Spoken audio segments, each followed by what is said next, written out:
And we're back with our post-game segment after Game 3 of Immortals Academy versus Golden Guardians Academy. This one going very late, and Mad Magical at the top of the show.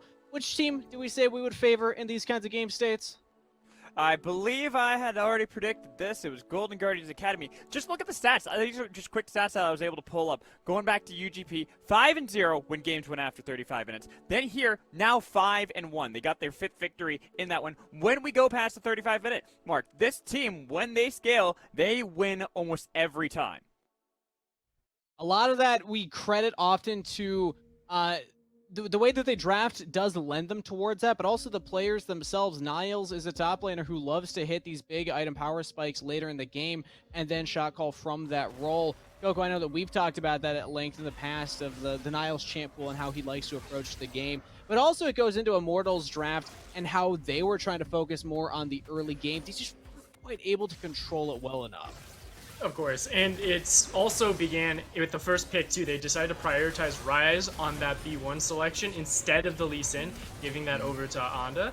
And you can see sort of the repercussions from that. They don't have as much agency in the early game, and it became a challenge of what Immortals Academy's composition lacked in durability, they made up for in mobility. And they were able to pick and choose their targets really well. And this team fight specifically, where you can see Anda, he goes in very, very deep, but he's able to separate a lot of the damage dealers away from the backline of Immortals Academy, and it gives also Pretty on that back flank a lot of breathing space to continue to threaten that while you just whittle away at this front line of Golden Guardians Academy. And even though that was a great way for them to set up success, this was the tipping point of Prismal and Yunbi going from dangerous to deadly in their itemizations. They're able to get the perfect kills to get to those item spike power-ups, and then from there, it was that exact thing as Magical mentioned, the confidence in late game for this team with Niles as that leader, with that Galio combo to set up these fights, is just that bit stronger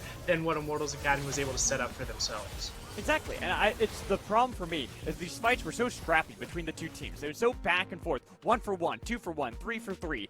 That only favors Golden Guardians, because that means the game is going to continue to draw out. You're not going to be able to definitively get anything if you're Immortals Academy to actually punish anything that you got off of Golden Guardians. And even with Immortals getting that Dragon Soul as well, they just had a pretty rough fight, kind of sloppy at the very end of that game where Anda dives a little bit too far forward. They don't have the ability to match that, and Niles gets that flank position as well. It is still important to note, though, there were moments where Immortals Academy looked very strong. They had these pockets where they were in their comfort zone. Magical, we were talking about Joey's Rakan and how impressive that looked throughout pretty much the entire early game. Right, and that's why I have right here. It's one of his strongest performing champions that he's had during this Proving Grounds. It's his most played. Unfortunately, that's his first loss since round 1. Game 1, in fact, against Dignitas Academy. He had been performing that immaculately on this champion. The engage potential, the fact that he is someone with Keith where Keith can hype him up and he feels so confident going. Rakan is perfect for that. Unfortunately here, it just wasn't able to get enough early on. But there was a moment in the game, there was a window, Immortals Academy were making those plays.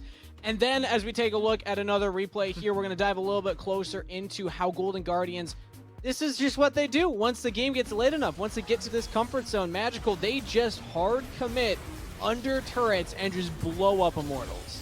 And then from there, it's already an uneven fight. You don't have your Varus the damage to be able to back that up. And Viper on this Riven, well, it's a fun pick to see him on. He just wasn't able to get any distance. Look how far back he is right here immediately. He's zoned completely off because how are you supposed to get into them? You have Galio sitting on top of the 2 targets that you'd like to kill in Yunbi and Prismal, but there's no way in hell you're getting anywhere near there, and then he just takes that damage before getting any steps towards these carries. And before this unofficial penta for Prismal even kicks off, 2 people have already died from the side of Immortals Academy. You're at that state where it's that target selection coming in from Niles and Newbie on that Wombo combo duo to where you can immediately jump onto the proper targets, take them out of the fight, disengage, and then that front line that you had been able to cook up with the Trundle and the Galio are able to create space for Prismal's Ezreal to wrap around, get those pokes and prods into Immortals Academy, and then win those fights outright in a dominant fashion. Also to touch on just sort of the mobile situation of Immortals Academy, and specifically on that pickup for Viper on the Riven, yeah, we didn't really have a lot of surprise about it, and I think that's the new change. Outside of the already dominant picks of Ryze, Thresh, and Rakan that we're seeing, we have to reconsider what that R5 pick is going to be for Immortals Academy again, because sides still haven't changed, and it's been 4 games throughout the series already. Yeah, and I kind of look at even how Immortals drafted this, and I loved it on paper. The problem was the execution. Play around Viper on this Riven. Get him fed early on so he can carry, so he can be the 1-1-3 dominating champion that you could send him on his own, that he can't have anyone contest him. Sure, but the problem is right now is Viper isn't a Jenkins, he isn't a Niles, and right now he's more of a player that he's trying to find himself at this moment. Yes, him and Niles are sort of on their own similar journeys, but at different points in their careers right now, where you're having sort of a redemption arc trying to get back into professional play for Viper, where Niles is trying to continue holding that validity and getting back to the LCS. And with this performance on Riven, it shows us that Viper isn't that power player anymore. He's not someone that you can immediately invest in and trust to carry those games on his own. Heck, even right now, before the series began, he had the lowest kill participation in this game. He is at a 56% kill participation, where the entirety of Golden Guardians Academy is sitting at 70% average.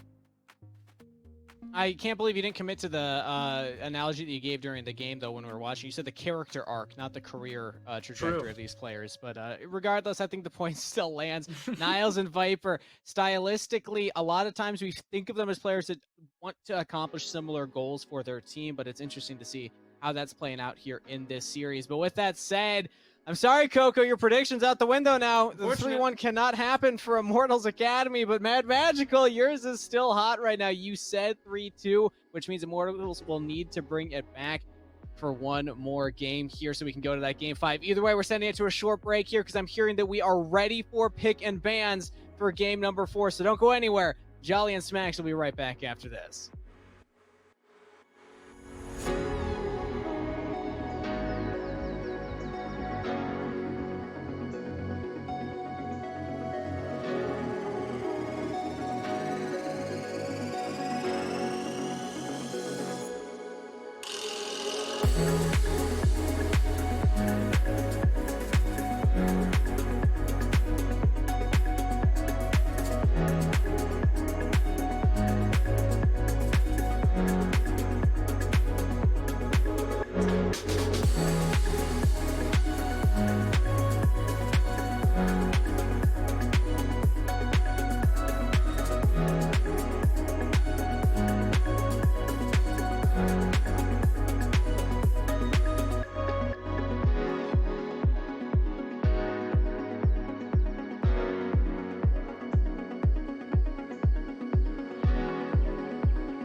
Okay, Smacks, we are back in this, all right? 2 defending champions are 1 game from elimination if we get to 5. Right now, though, it is the 1 defending champion in Golden Guardians that is looking for the redemption arc. And, this is match point for them. I would love to see a game number 5, but there are a lot of Immortals fans, a lot of Golden Guardians fans here in the chat that want to see some more play. But Golden Guardians, man, they are looking to cut this one down as quickly as possible. They only want to give the single game away. And Smacks, I mean, this has just been a beautiful day for us. You want to give us a little bit more of a kind of a background, I guess, of these teams coming into this? This day has just been so cool, and I knew that it was going to be this cool once I saw the 2 teams that were going to be in this series for elimination on the brink of more glory and more time in the Proving Grounds tournament. For Golden Guardians, what that means is that redemption arc that you just mentioned for specifically Niles and Newbie, as they have sort of just been like the fallen angels of Golden Guardians as an org. They both played in LCS in spring. They ended up in that last place spot. And then after the Academy split, they ended quite low there as well. So the fact that they're even in that top 4 is such a huge deal for these players and for the rest of Golden Guardians Academy as well. And now they are on that brink of eliminating Viper and Anda, the 2 reigning champions of Proving Grounds, who, for Immortals, if these guys can take us to that Game 5 and potentially win this series, they keep that hope alive. They keep that reign of terror potentially alive as they can keep pushing forward. But it's more about Golden Guardians right now, as they are only one step away from moving forward now. Exactly, and Immortals really do not want Rise to... again. Oh. Is it coming through? Am I coming through? Yeah. Okay, good. We're good. I'm excited about Rise. I saw the Rise coming through again. Very, very big first pick has been, in particular, this matchup. We've seen a lot of previously, I would say in like the last several weeks, it was a lot of priority for the bottom laners, whether it's support, who has been pivotal, or really ADC, Varus being, a really freaking lock-in for a lot of Proving Grounds for us previously. So it's going to be basically the same bans coming out of Immortals. The Riven added for Golden Guardians Academy, even though Viper didn't really come out incredibly far ahead, there were some big fights where Immortals kind of had the opportunity for a comeback, and it was thanks to that Riven. And as I say, we're not going to see that the early Varus priority. It gets locked in here, and I think that's a really big one coming in for Keith and Joey, possibly even rounding out that whole bottom lane. And there it is, the Thresh and the Varus one more time. Gotta pick that Thresh Varus again. It was banned away previously in Game 3, so back on this superpower duo for Keith and Joey is going to be a huge deal. But they do give up that priority that we previously saw of the Camille for Viper. He's not going to lock in this champion early, and that does mean the Golden Guardians can take that one for themselves too. They looked really solid on it, in combination especially with Newbie's Galio, and what's looked really good is the Prismal Ezreal. He's going to be back on this champion. Looked so strong in every single team fight that he was in, but especially those late game ones that we know and love for Golden Guardians. If they can get to that late game stage, they already have enough damage built into this composition with Prismal's Ezreal and Yunbi's Rise. Yeah, it was, a real pop-off. A relatively slow start, you gotta say, for that one. And in response to the Thresh pick, it is going to be Newbie on the Braum. I'm a big fan of Braum. Concussive Blows was great, but we saw in game number 2, Golden Guardians try to run this one. It was with the Aphelios, and it was not nearly as successful as they wanted it to be. So having the Ezreal in the match here is a lot more secure.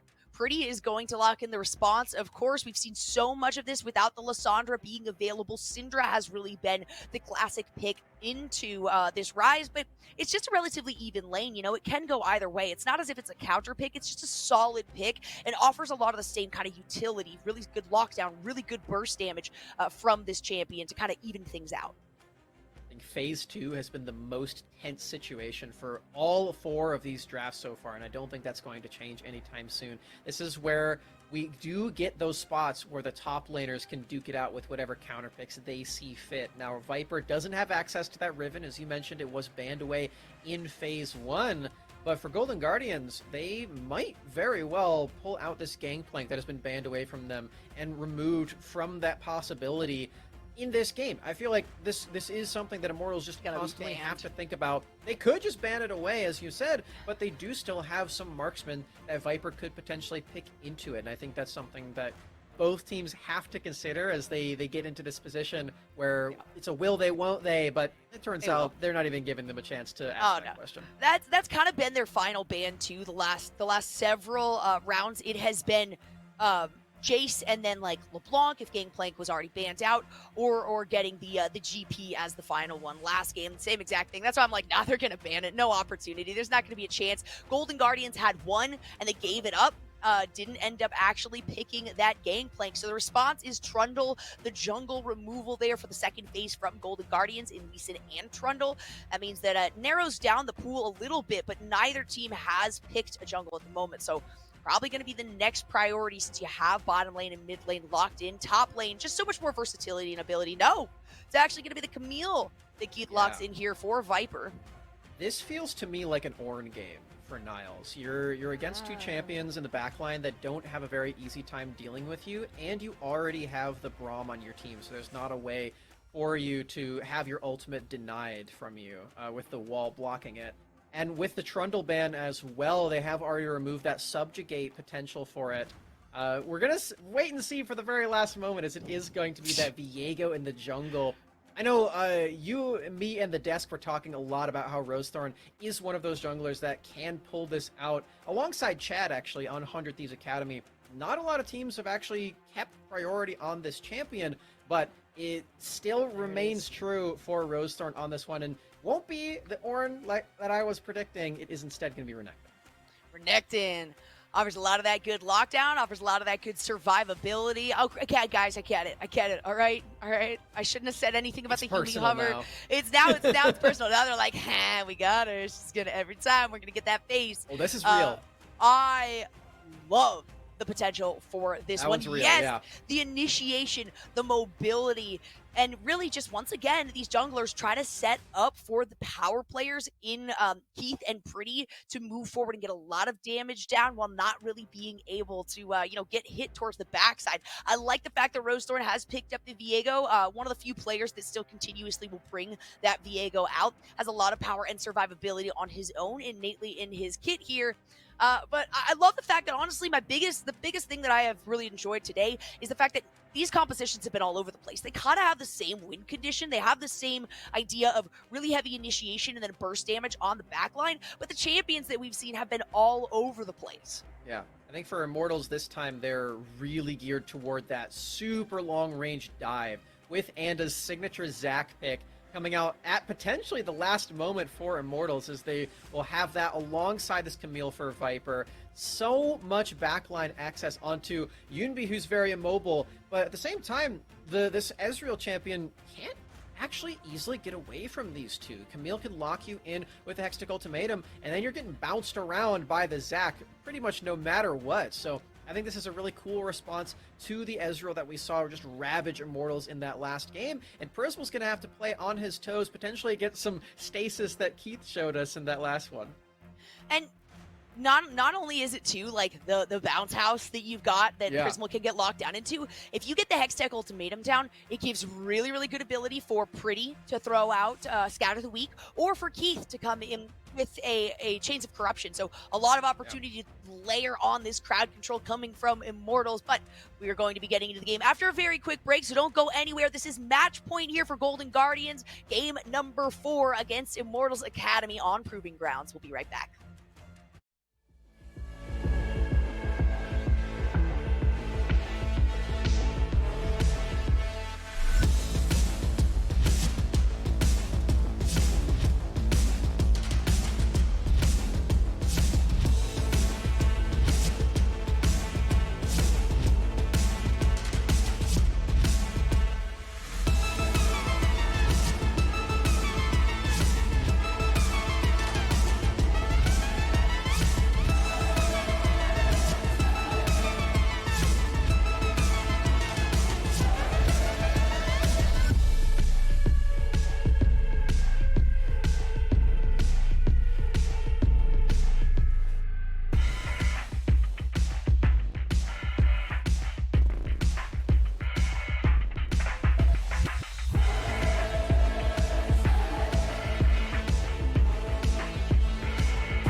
We are in a game number 4 between Golden Guardians Academy, who have resided on the blue side this entire time, and Immortals Academy, who have resided on the red side throughout this matchup. Game 4 is match point here for Golden Guardians Academy, as they have locked in the first and the third game for themselves. And Immortals do not want to let their run end here. There is a lot in this as well for Viper and Anda, the reigning champions previously. And We love to see the boo skin come through on Anda. Yeah, we touched on Viper there too. He could have potentially been in a pretty dangerous spot.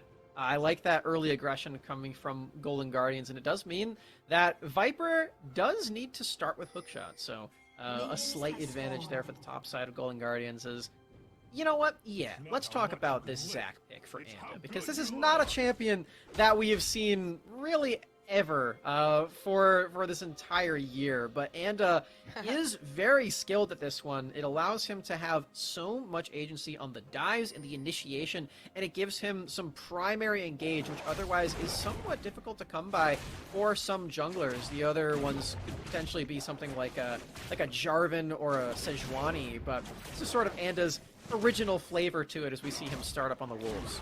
And as long as this Zac is able to really keep himself alive through level 6, you know, things are looking really good. That is the one concern, I guess, that you have to have with the Zac, is if you get Zac shut down really early, it's a difficult recovery. It's hard to keep the survivability up that you need on this champion for the initiations, but Anda, of all players, we've got faith that this is going to be a big play here and hopefully kind of throw off Golden Guardians. Part of the reason that Immortals and GGA really, but primarily Anda and Viper love to pull out these crazy champions isn't necessarily that they enjoy the matchup, but it also throws the other team off in that they probably haven't recently played a ton against that champ. So I gotta imagine the same thing here with this Zac. Rosethorn frequently has picked up the Viego recently though, so I like to see the confidence behind that selection as well from Golden Guardians.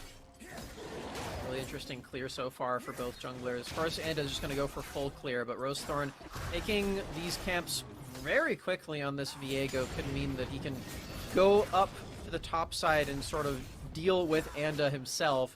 Doesn't really seem like that's going to happen quite yet, though, as we saw the wave was pushed in for Niles, but again, you don't really want to leave the lane that early as Renekton. You do want to keep that advantage your own, so we're still sort of waiting and seeing if they can actually make a play, because as you said, the Zac can be rather vulnerable. Rosethorn moving up now, he goes into that tri-brush, he will be spotted, so doesn't do it quite yet. He's waiting it out. That's a lot of pressure on the top side, though, to try to find a pick here. Might be wasted time. It might just be an attempt at getting additional pressure, but with Anda in the wings and a teleport coming through, the opportunity is there for Niles to be jumped on. Viper trying to do just that. It's going to be the initiation there by Anda, who takes a lot of damage, has to flash away. First blood being picked up by Viper thanks to the Ignite. The rest of the team on Golden Guardians realizes that they cannot continue that one, but Yoonbi using the TP right at the end. Pretty earlier on that teleport just makes it so much easier for Immortals to win out on that fight. They had the earlier crowd control available, and Scatter the Weak is so much more impactful in those skirmishes in the early game. You can only root one person with that Rune Prison if your Yoonbi's on this rise. Brady, meanwhile, can just knock you away on multiple members and stun you all at the same time with all this burst damage. So this is a really nice play from Pretty to get there early, and getting Anda an early play as well is really impactful, because as you said, the Zac champion does typically need a lot more wind-up to get really working, and it's already started. There we go, a nice lockdown by Niles, throwing out the W, but the hook shot comes through as well after Rosethorn flashes forward. Storm was super close to that Spectral Maw, but just barely whiffs it on the flash forward. He hits that, then maybe Viper does go down in that play, but doesn't quite land it, and it does mean the Viper gets to walk away as Rosethorn, he's... Oh, I thought he was going to stay top lane, but he doesn't. Doesn't stay top. Probably a good idea not to spend too much time if you're not actually finding a lot of success here. You can see the move up, though, coming out of Pretty, trying to assist and throw down some vision as well, as that top scuttle was taken by Rosethorn. The initiation by Anda here to help out Pretty. Yoonbi manages to dodge out of that. The nice little slap will deal some damage, but still, Anda has to be careful here, especially with somebody like Rise. The last thing that you want is to get locked down as this early on squishy Zac player. Really good dodge there for Yoonbi to avoid the elastic slingshot. That's where most of Zac's damage does come from if you can land that one.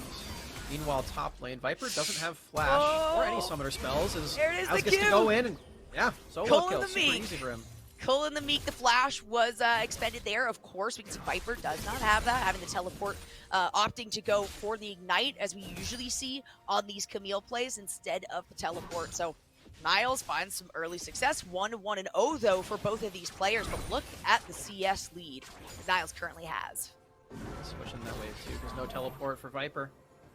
This is a huge lead now for Niles, just in isolation, and it lets us focus more on the rest of the map for Golden Guardians too. As we mentioned before, Yunbi's rise is so strong in those late game situations. He has so much experience on this champion. He now has that sigh of relief knowing that he doesn't have to pull so much weight anymore, and a lot of that's lifted off his shoulders now that Niles is going to be a huge damage force and a front line, as Renekton, when you're this snowballed ahead, can provide both of those roles, especially in the mid game. Yeah, especially having the Iron Spike Whip to start things out. Getting the Gore Drinker on these champions is incredibly powerful, and it a lot of the times entices the team to go in continuously. The Dominus will come out. Viper needs to get away. That is a lot of auto attacks. Doesn't use the Hextech Ultimatum in response, though, so solid patience coming from this top player. I really like that movement from Viper as well. He moves down toward the river, just indicating that there might be help there. So Niles doesn't want to go head first into a potential gank that Anda or Pretty could possibly be there. And even if no one's actually in range, it's a good movement from Viper, as now someone actually is. There it is, the opportunity for the Elastic Slingshot out. Oh my Comes word. the Hextech Ultimatum, though it's a lot of damage. The Ignite landed onto Niles. Can Anda get the last hit? They're attempting to do so. In comes the Realm Warp, though, and Yumbi will take the place here of Niles to try to get that last hit onto Viper. Viper not in a good position. Yep. The flash forward, 300 gold, and now it's Anda as the target here, going to use the ultimate to try to stall out Yumbi's recall so Pretty could get involved. Not going to work in their favor, though. Clean conjunction play from Niles and Yunbi, actually mirroring the earlier play that we saw from Immortals, where Pretty was very ready to go help that top laner, knowing how volatile this matchup is. That doesn't actually go away the later and later this game actually goes. More action. More action. The teleport comes through.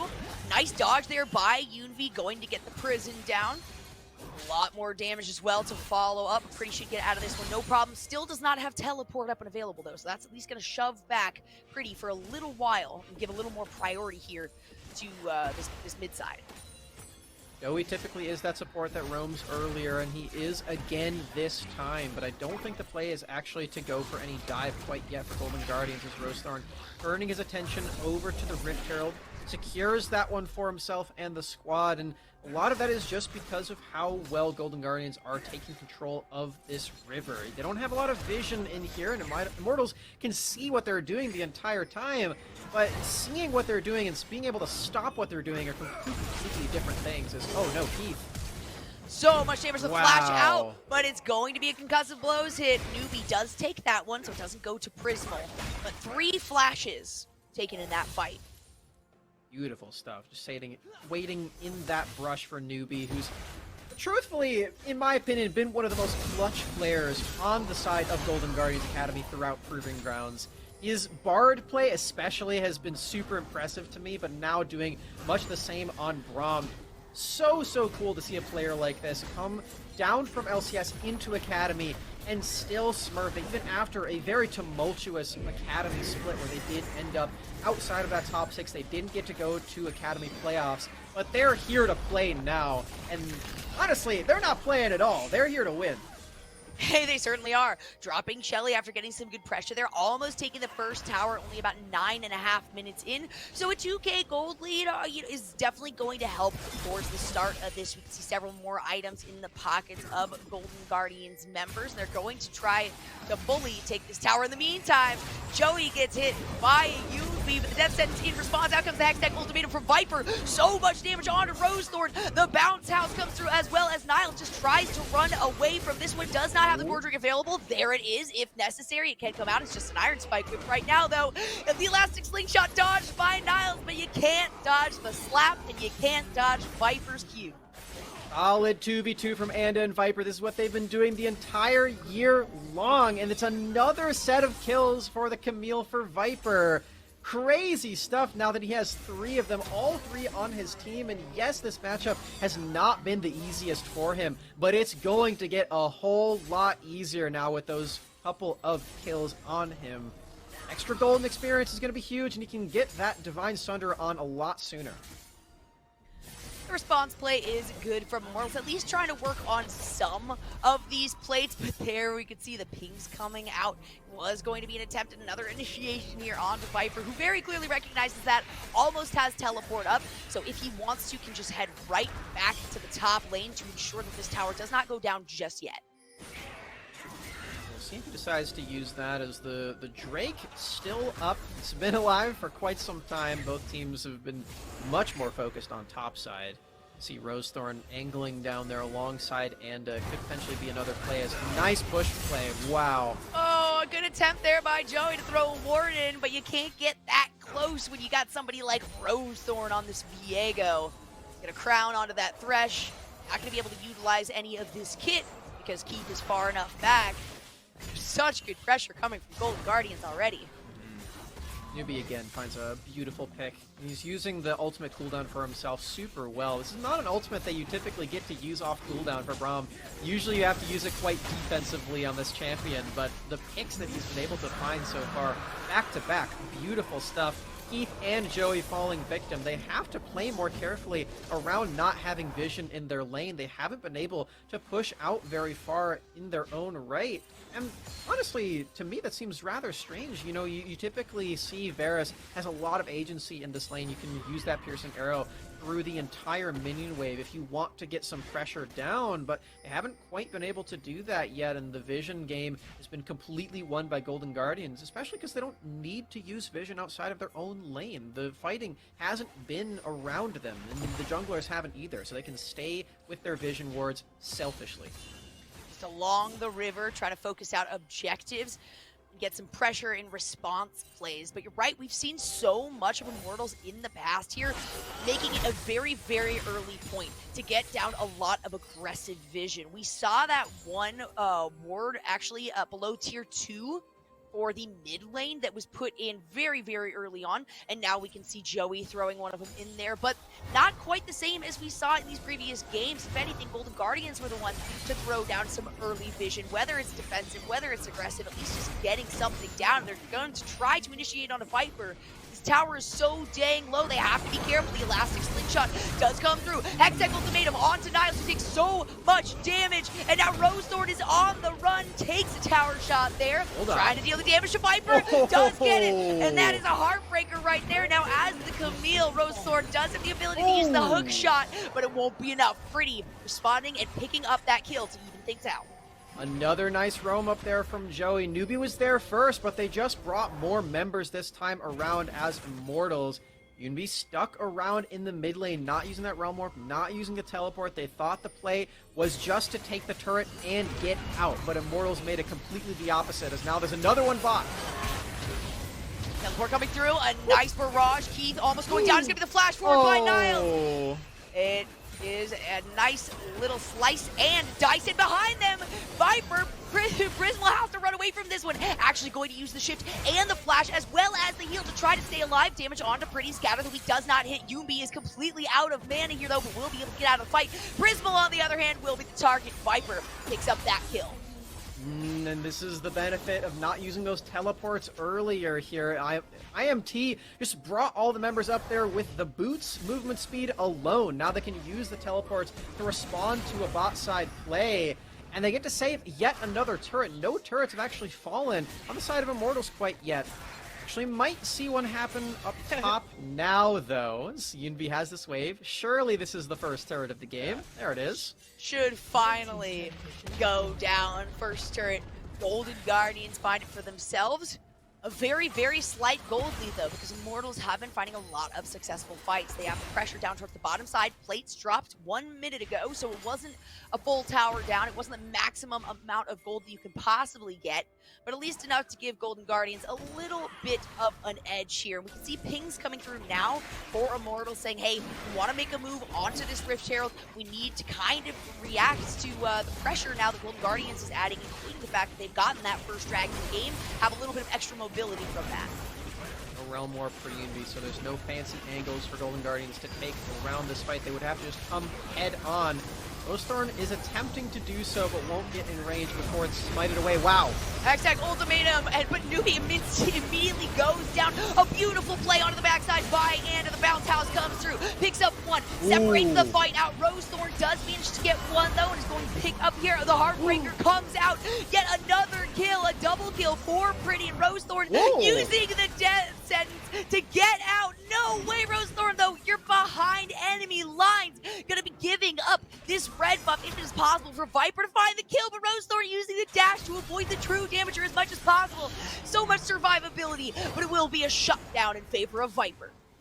Those resets were pretty hysterical for Rosethorn, but at the end of the day, the jungler who made the biggest impact was Anda. The disruption on this Zac pick is just crazy. He can get into that backline and just bounce around, causing so much chaos onto all this backline. And first of all, you can't arcane shift away. Like we were saying before, it's super difficult to get out of the range of the Zac and Camille thanks to the Hextech ultimatum and all of the continued aggression from the Zac pick. Another fight might happen already, though. They're looking for an initiation on the backside. It's a root onto Joey after he gets a death sentence. Anna now stunned up thanks to concussive blows, and it will be another kill if they can take down these split cells. The individual cells, it will go over to Yunbi. Finding a little bit more pressure for Golden Guardians, and at least getting a shutdown once again, swaying that gold barely in their favor. 2 picks for Golden Guardians just in time for Drake. These fights just do not stop, Jolly. And Immortals, they don't have their ultimates available quite yet, or in range, I should say.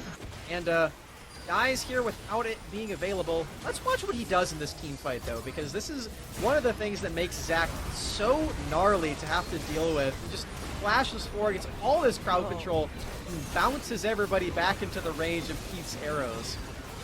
Gets to that stretching strikes. I mean, absolutely lands that. The final bounce too of the ultimate, and then that elastic slingshot. The timing is so incredibly perfect. They might not have been able to immediately pick up the kill onto Rosethorn, but still the impact that is coming out of Anda right now is very, very impressive. Rosethorn did make an impressive run, a good attempt at a getaway right here. It was very fancy.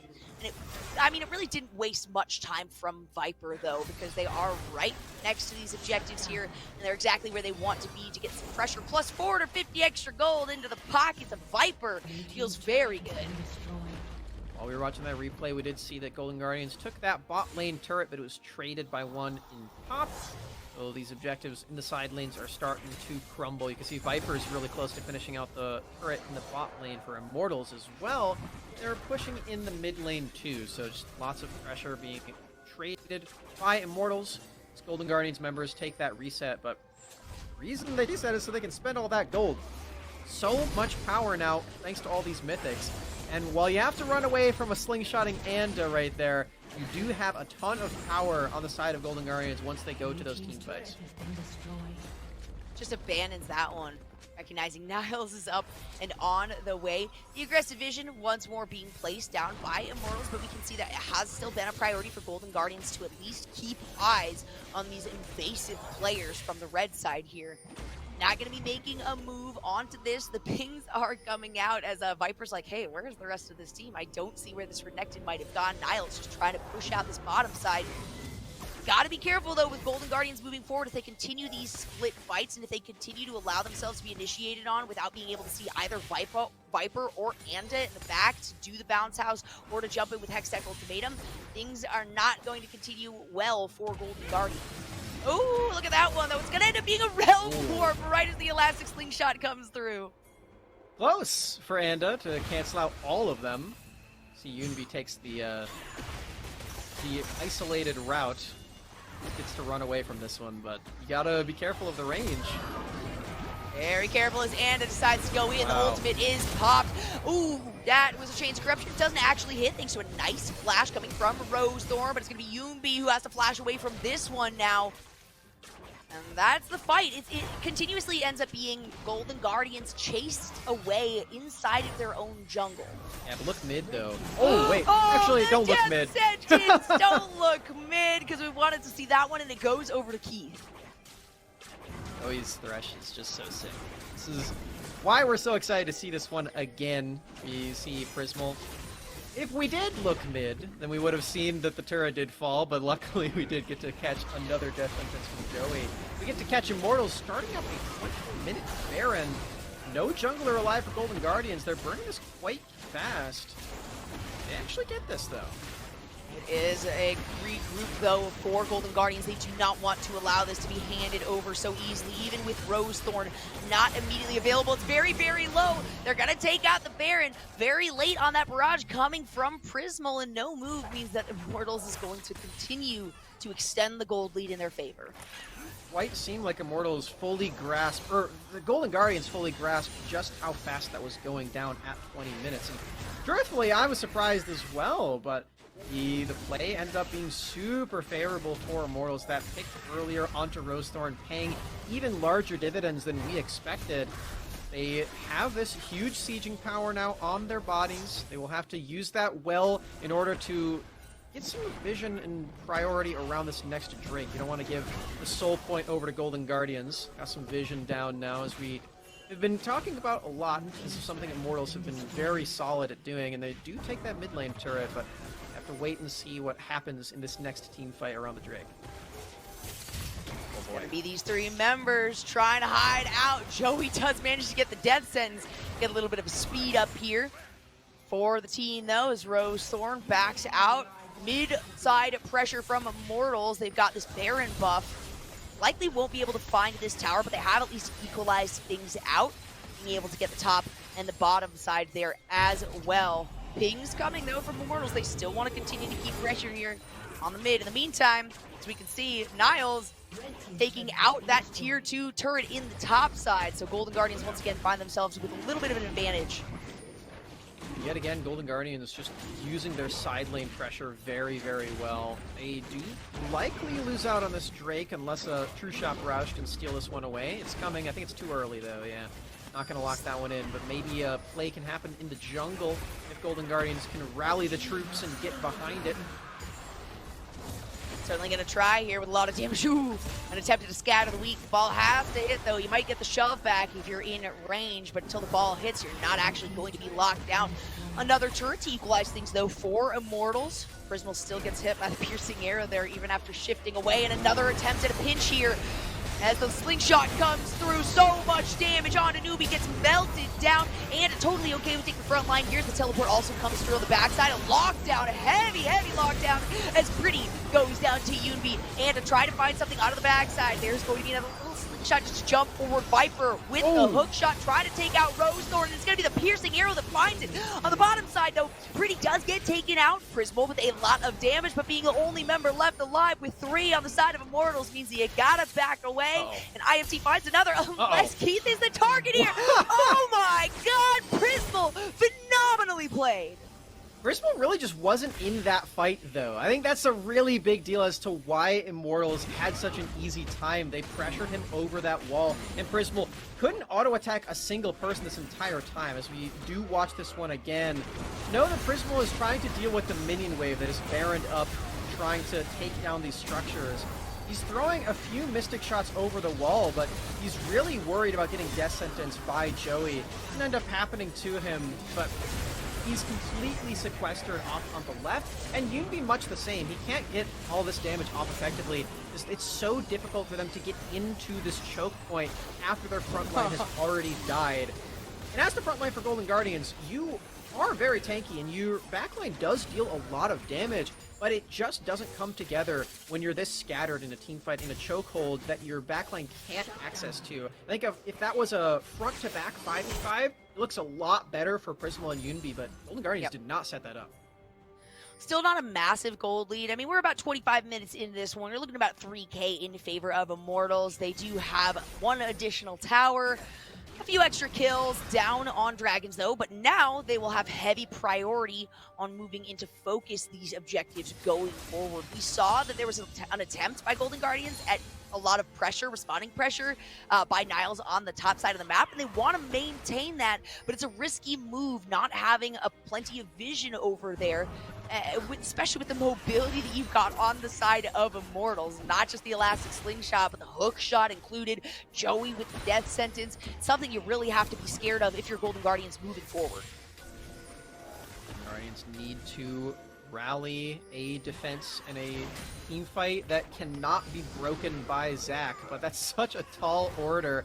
And has played this game super well. Ooh. We have to deal with Chains of Corruption now, so maybe this is good news for Golden Guardians, but it doesn't really look like IMT care too much that one's gone. Keith just throwing that one out, optimistically seeing if a pick could come through. They still have all this pressure around the map. They've already taken all of these structures, outer and inner, just waiting on that top lane one to fall.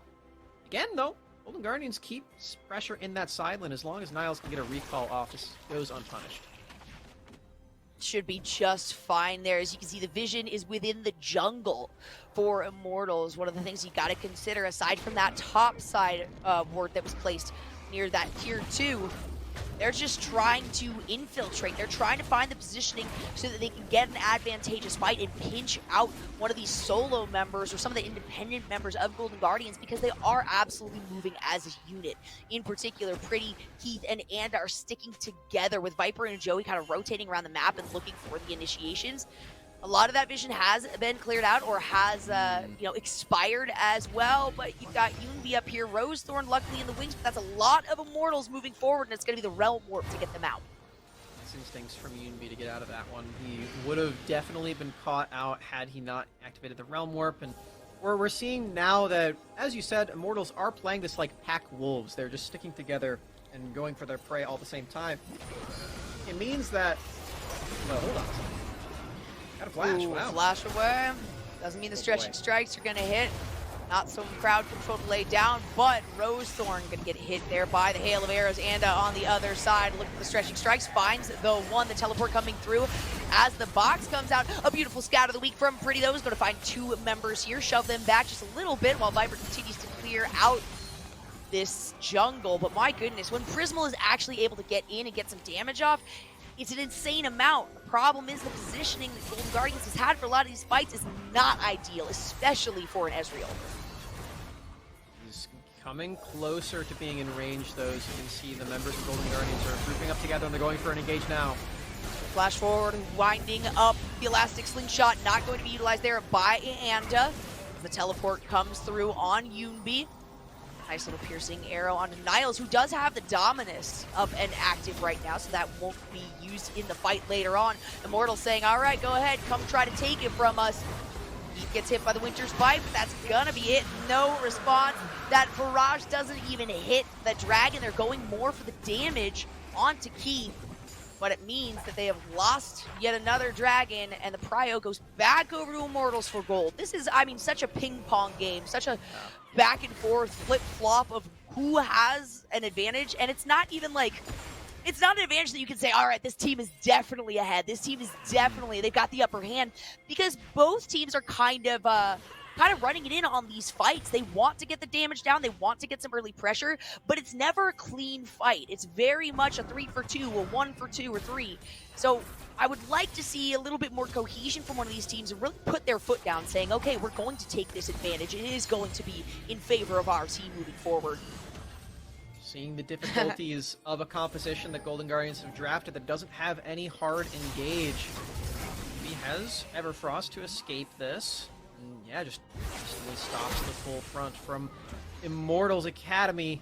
And I mean, it's true for both teams, really. Yes, Anda is a primary engaged champion, but it's very linear and very telegraphed. That's the big problem with a champion like Zac, as opposed to something like Sejuani or Jarvan that can snap engage. You get a big old circle on your screen exactly where Zac is going to end up. So for Golden Guardians, they can react to this, and it ends up in both teams sort of in a stalemate where neither one of them can find a super clean engage. Yes, they have a ton of damage, but it's more around getting picks and finding nice angles to a fight earlier. And so far, Immortals have done a better job of this. They've gotten the last 2 Drakes in a row because of it. And, wow, they're maybe go for a trade now. Oh, definitely going in on that one. The Chains of Corruption to follow up with the Hextech Ultimatum. In comes a nice bounce from Anda, who's going to activate the Ultimate Niles, taking a lot of damage. The Flash forced out of Anda. A nice barrage that was going to go for some good damage from Prismal. Manages to find 1 kill there. A 1 for 0, but a wonderful scat of the week right there. Means the Keith will go down. A double kill over to Prismal. Oh no, Immortals using engaged and gave Golden Guardians the exact front-to-back 5v5 fight that they've been looking for the past 20 minutes. Really big oopsie right there as they don't find anybody on the engage. They don't use the Hextech Ultimatum onto Prismal. This is now Anda's chance to make this all okay. If he can get that Elastic Slingshot over, they can get this Vision down and effectively steal this away, but they're not even going for the Baron anymore. They're abandoning that. So much of a lockdown there onto Viper. The crowd control coming in clutch for Golden Guardians to say, all right, we got the one. We're going to shove away Immortals. Now we can take this Baron for real. Oh, man. Golden Guardians, they are going to lock in the Baron. Anda's not going to try to steal it. Rosethorn gets executed as he's quite low, but it's still okay. Don't panic if you're Golden Guardians. It's just an execute. Does mean that Rosethorn doesn't get that Baron buff and has to sit in the gray screen for another 30 seconds, but still, a successful push, a good fight. I love the disconnect there. Even though Golden Guardians, had this Baron down to like a 5th health, it didn't matter. They recognized they had the upper hand in the fight. They could re-engage if necessary. We're going to take a look at the earlier fight, though, in the mid side. This is what I was talking about earlier, where Viper used his entire engage, 1, without anybody in range to help him out, and 2, onto the tankiest member in this Renekton. You have to have both of those things go the other way. You have to engage with Ezreal, you have to have people in range of you to make it work out. Viper does make that pretty big oopsie right there, engaged on the wrong person, outside of range of his team. Feels like that's the main win condition for Golden Guardians in a situation like that, in a game state like that. Now they've been granted all of this pressure. Now the gold leads back in their side. It's ping pong pong back over to blue, as you said before. They can use the Baron to potentially get this 3rd Drake. They should be able to do that just fine. You've got all of Immortals just trying to push back here in the mid side. Now they have to move to the bottom thanks to Prismal putting a lot of pressure there. If you can actually get this tower, it does look like they will be able to. The Dragon doesn't even need to be a priority here for Golden Guardians. They want to get some more pressure and use this Baron buff to get as much damage into the base as possible. Niles is caught out solo, though. It's going to be the stopwatch, and in comes Rosethorn as well as Yoonbi, layering down a decent amount of damage, forcing back the rest of the team. Prismal, oh my goodness, able to just pop off some stuns off the side. The barrage picks up the kill. Prismal absolutely nutty on this Ezreal, finding even more gold for himself. And while it was a slow start, you cannot discount this player. That's all the wave clear for Immortals. They might just lose the game right now, Jolly. There's 50 seconds still left on Baron. Pretty won't be alive for 40. They're bringing in minion waves in mid and bot lane. They're at least going to get 2 inhibitors. Can they actually close out the game with a team fight? I feel like Golden Guardians are going to try it. Pretty is a big amount of damage on the team. Joey, they're going. Gonna have to flash away from this. They are going in, damaging now the Nexus turrets. They do have Baron minions available, as well as these cannons to try to deal some damage. They're going to back away from this one, though. A smart move, can see the fact that, hey, now we're a 5k gold up. Now we actually have made a big difference. And the recognition and hopefully the respect Immortals has for Prismal has increased a lot moving forward. You can feel the victory in the eyes of the Golden Guardians here. You can feel that they know just how close they are to eliminating the reigning champions of Viper and Anda, to eliminating this Academy squad that has given them trouble throughout this entire year. Golden Guardians come into this tournament as the 12th seed, and they are so close to going up to top 3, and it's off of plays like this one. Look how ridiculous Prismal is able to be with all of this damage in the late game on Ezreal. He does this on every single champion without fail, Jolly. If you get this guy to a late game spot on an 80 carry, he will carry you the game. And, you know, early deaths, I think it was 0-1-0 for both of these players early on. So to recover from that, being able to utilize this barrage every single moment that it gets is available, because the cooldown is so low now at this point in the game. There's no reason for Prisma to hold on to it, but recognizing the positioning of that, what is going to be the most successful for your team, is a relatively difficult thing to do. Ezreal himself, high skill cap on this guy. Oh, Chains of Corruption are actually going to land here. Viper does not get hit by the Glacial Fissure. Gonna go in, Hextech Ultimatum, Rose Thorn on the back, I take a lot of damage. Gonna be the Resurrect thanks to the Guardian Angel, and it might end up going down here. It will be the passive that gets prodded. Another GA though, coming out of Niles, who just used the flash here. So much damage, as now Immortals are on the run. This might spell the end of the game for themselves. All 5 members of Golden Guardian still alive. Down goes Viper. 3 members left in this, and in comes Rose Thorn. Heartbreaker not even necessary. Joey, that stopwatch is not going to help you at all here. Double kill goes over to Niles. Pretty just taking too much damage. Rose Thorn looking for the last pop here, padding the stats. Rose Thorn will go down to the tower, but it doesn't matter because this is the end of the game. Immortals tried so hard to prevent Golden Guardians from taking this, and it was not a sweep. They took game number 2, but Golden Guardians hit the ground running in game number 3. 36.5 minutes. They close things out, move back up towards the top of the bracket, and send Immortals home. The redemption arc split continues for Golden Guardians Academy, Jolly. Woo! These late games are so crazy for this team. How do they keep getting away with this? How do they keep getting to these late game spots and winning out so well on all of these team fights? They don't have an ounce of primary engage on this team composition, and they still are finding ways to break apart that backline. Prisma on this Ezreal is so deadly accurate with all of his skill shots, and they're able to peel for him so well. I love the way this team is playing these late game team fights, and that is the biggest reason why they keep their Proving Grounds tournament hopes alive, and they have now booked a ticket to playing against Team Liquid Academy tomorrow. And so many of these teams have been really moving forward, trying to get the top lane or the mid lane focused. You've got champions like Ryze that are being picked up, Syndra, but instead Golden Guardian says, no, we have Prismal. Trust us, this is where we want the power to go. And it takes up until late game to actually get to that stage, but they very successfully have hit that, not allowed Immortals to get ahead by more than just a couple thousand, which is really negligible once you're talking towards the late game of things. So beautifully done by Golden Guardians. That is going to do it for us, though. Smacks, do you have anybody you want to thank before we check out and send things over to a break and the analysts? I just want all the people on Golden Guardians and Immortals to know I'm so proud of you guys. I've got a lot of friends on both teams, and I'm really excited to see Golden Guardians keep moving forward. I love you guys, and I can't wait to watch that one tomorrow. Thanks for casting with me, Jolly. Today has been super fun. Oh, yeah.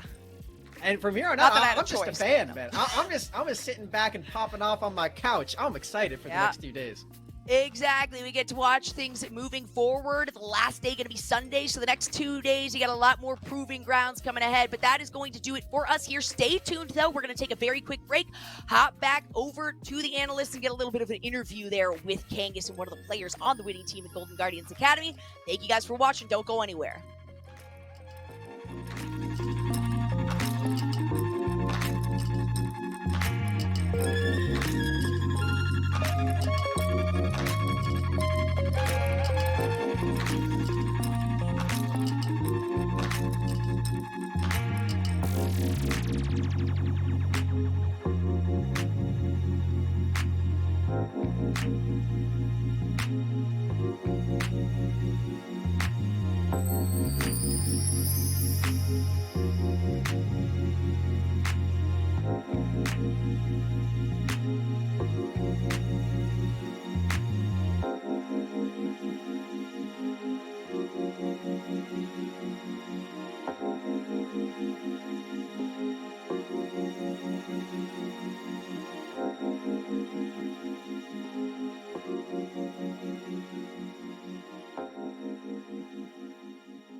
And there you have it, everybody. Golden Guardians Academy finishing the series 3-1 and taking down the last two remaining defending champions from Spring Proving Grounds in Viper and Onda. Very impressive performance coming in from the Golden Guardians in a pretty tight game. I mean, that early game was not necessarily going in their favor from the get-go. So, Coco, I'm going to give this one to you first as we're kind of giving our final thoughts on this game number 4. How were Golden Guardians able to stay in this and hold out till they hit that infamous 35-minute game-ending power spike? Well, a lot of it was just based off of finding the right picks at the right time and punishing it just a bit more than that of Immortals. A lot of this game was based off of that entirely, where Immortals would be able to find a good missed position here, where they're able to punish right after a Rift Herald take, break the team fight open where it's a 4v5 immediately off the bat, and then from there be able to get the right target selection onto the mismanaged members of Golden Guardians Academy.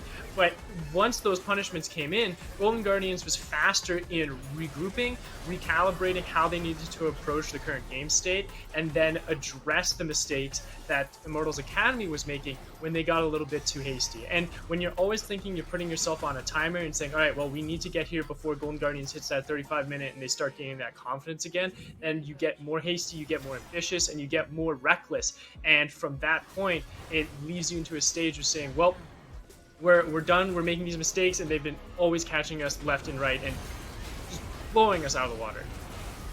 It just goes back to that narrative that we had set up at the very beginning of the day. Immortals, they're a mid-game focused team. Even Coach Jensen had mentioned that when I've been chatting with him before the series. He said, look, you think we can run anybody around Summoner's Rift in the mid-game? The Golden Guardians are the late-game kings. What was that stat again, Magical? How many games have they won? What's their win record post-35? I was going to say, post-35 in the postseason is now up to 11-1 if you count the 5-0 they got at UGP. Now 6-1 here at Proving Grounds with that. This team, you can't let them get to 35 minutes. You have to win before then. They're just so clean. They're so, conditioned to playing at this state of the game. And it's also interesting to note, they played, according to my math, 42 games in their postseason. They did miss out on Academy playoffs, but that might have been better for them because they had all of UGP to run through that lower bracket too, win that whole thing, and then take top seed coming out of there. So it's just crazy to see the development of Golden Guardians since we saw them in the Summer Academy season. And that's what's so important, right? 42 games. That is a massive amount of games played throughout that postseason. And that builds up that tenacity, that endurance to constantly be on your game, to challenge and always look for that current game state that is beneficial for yourself, understand when to make those sacrifices, because time and time again, if you make those mistakes on your own in those dire conditions through all of those games, you learn those possibilities and those lessons a lot faster. You get to apply them into that next game, and when it gets down to those real cut-wired moments like this game just now, you're able to make that proper decision, and you're able to make it quick and then punish everyone to that maximum execution. And I know this is something a lot of the coaches, a lot of the players have actually enjoyed more about the changes from spring to summer for the Academy teams. Back in spring, they had such few games. There was no best of 2 format. It was only the best of once. A very few amount of games they actually played leading up into the Proving Grounds itself. But this time around, with the best of 2s they added in, then you have the qualifiers. You have all these different turns. I mean, even look at Golden Guardians Academy. They participated in the spring and in the summer in some of the tier 2 tournaments just to get themselves a little bit more practice leading up into this. And that's the thing. If we had the spring format and not the summer format, we might have never seen Golden Guardians have this opportunity to ramp up. They didn't look good in Cup. They got knocked out very early on, first round of playoffs there. They had a really rough first half of their summer split, but it was this kind of curve for Golden Guardians Academy. And now they're moving on to play Team Liquid Academy in the lower bracket finals tomorrow. What an improvement from Golden Guardians Academy, and just a story behind this team. But let's hear from one of the players themselves, because we do have a Verizon postgame interview set up with the winning support in Newbie. So, Newbie, congratulations! My bald Hello, brother. I'm thank wearing you. the hat right now, so I'm hiding it. But you picked up the victory right there on the day 3-1. Man, something about Golden Guardians post 35 minutes. Is this like just you get in your Zen state? What's the secret behind this 11-1 victory postseason stat here? I think we are all good players and we understand very well the game and we know how to win. So after early game or mid game is very clean lately. We have good game plans and we are always on the same like in the same page. So yeah, I mean our early game is a bit shaky. We need to improve that, but we are playing very well in team fight, and yeah, that's how we are winning the games. Who do you credit on the team for the mid to late game, strength of Golden Guardians? Is it a team effort? Is it particular shot callers on the team? I think it's a team effort because everyone have improved a lot lately. We have been working a lot, and like we now understand a bit better how to play the game and how to win. And we just follow the same game plan and play better.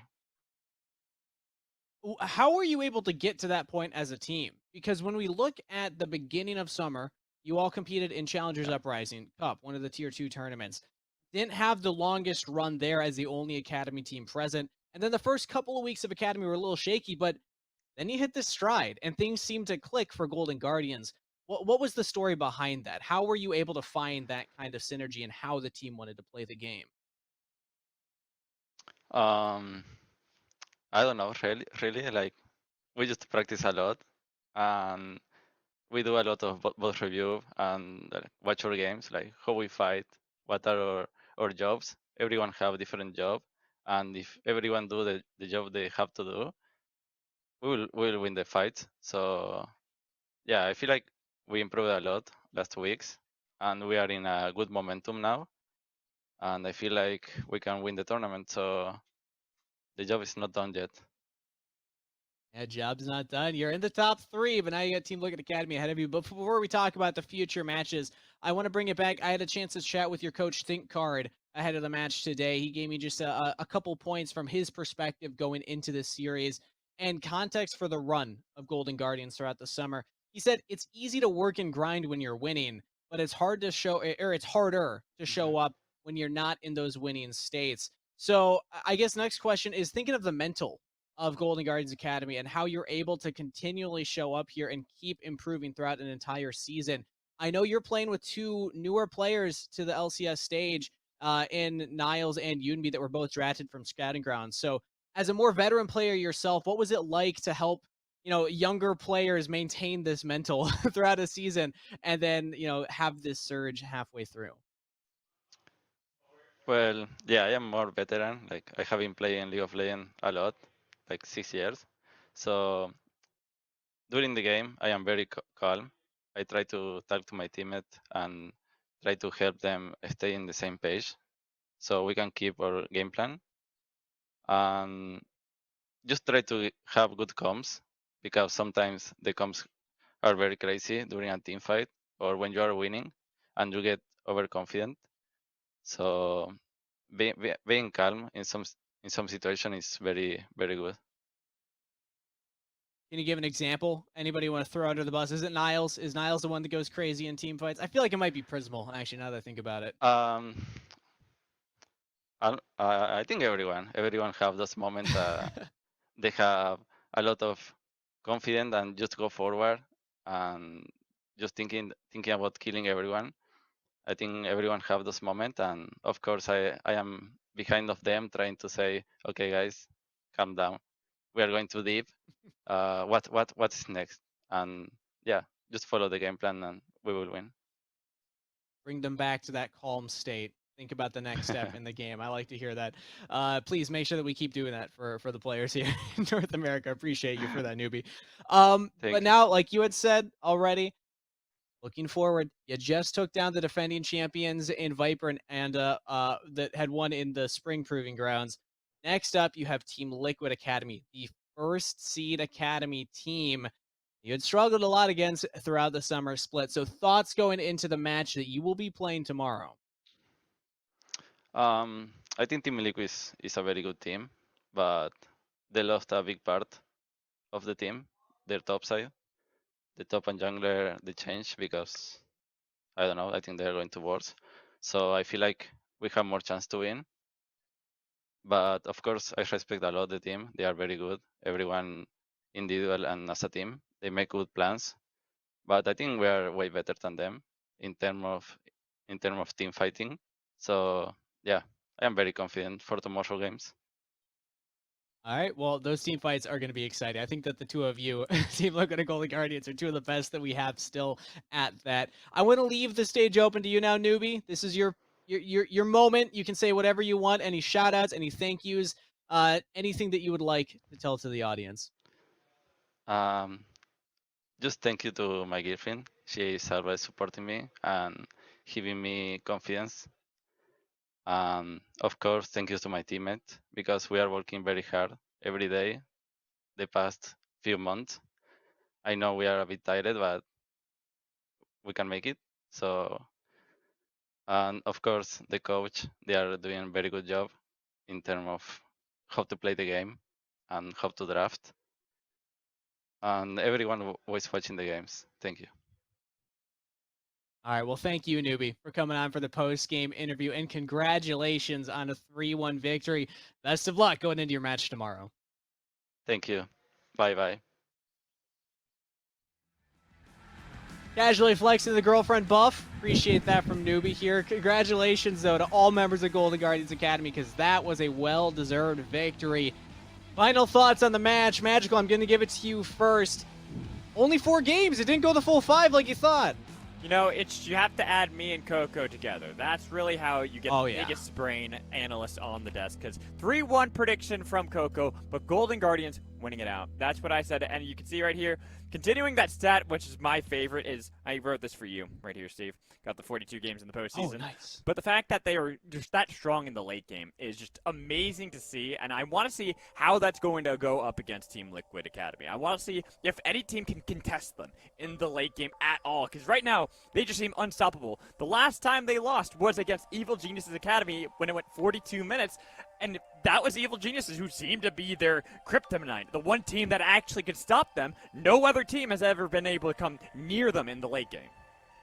I think that's the thing, right? Is that like it's New Game Plus now for Golden Guardians Academy, in the sense that not only are they going to potentially have to face off against 100 Thieves Academy, but they have to even challenge TLA, who is also a notorious late game team as well. And especially with how their performance has been, with Spawn really revamping the team over this summer and this postseason, it's amazing what they've been able to do in that org themselves. So it's like two orgs that have just made an amazing upswing this summer are going to be clashing tomorrow, and we've already had 9 games this week, and it's already been 2 days. So it's going to be a jam-packed weekend. And geez, I guess the only thing I'd have to say is that we have at least realized that all of our brains are about the same exact size, because you got the team right, Magical. I got the prediction of the series time and games right, and Kangas is Kangas. So I participated there. You participated. You're just kind of there. That's what it is. Yeah, I called you both out on your predictions, so that's what I did. But yeah, I mean, Team Liquid Academy, like Newbie was saying, they do have 2 subs in. That was a big story yesterday during that match. So if Golden Guardians are going to be punching up at the TLA level, they're peaking right as TLA. Who knows? Who knows? They still looked good against 100 Thieves, though, so I think that's going to be a close series. But, gentlemen, that's it for the day. That's it for the broadcast. We still have the lower bracket finals tomorrow, TLA versus Golden Guardians Academy. So make sure that you stick around, same place, same time, at 3 p.m. EST. Actually, I believe. Actually, make sure to check the Twitch account. Make sure check the Twitter account as well. But a thank you to the gentlemen on the desk with me. You're both fantastic. Jolly and Smacks did incredible on the cast as well. Loved having them. Thank you to everybody in Twitch chat who joined in and watched the games. We put this show on for you, obviously. Special thank you to production for keeping the gears running and allowing us to talk all of our talk here on the show. But the biggest thank you to the players for showing up and competing on the day. We wouldn't even have a show if it weren't for their competitive drive. That's it for round 5 of the lower bracket. Lower bracket finals coming your way tomorrow. You're not going to miss it. We'll see you there.